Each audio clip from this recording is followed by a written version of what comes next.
Welcome to Burlap Teachers. Enjoy the video. You start by enabling Gamebar and preparing hardware. Open settings Gaming and toggle Xbox Gamebar on. Make sure your capture drive has sufficient free space so recordings don't fail mid-session. Next, confirm microphone and camera permissions and privacy settings. Doing this now prevents interruptions later. Once done, learn the primary shortcut. Press Win+G to open Gamebar. Practice opening it once so you know it responds. This first step gets you into recording mode immediately.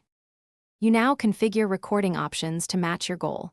Open Gamebar and click the capture widget, then choose quality and frame rate for performance versus file size.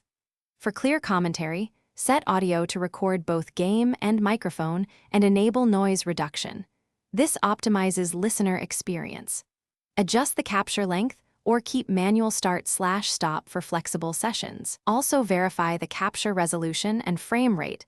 Align with your system's GPU to avoid dropped frames once you begin recording gameplay.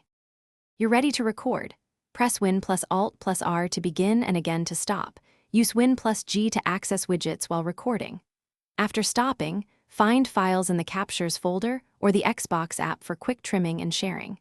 If video or audio is missing, first verify the capture drive has space and privacy permissions allow mic and screen recording. Also close resource-heavy background apps or overlays that conflict. If problems persist, restart the Gamebar process and try a short test recording to confirm resolution. Thanks for watching. Consider subscribing if this video helped you.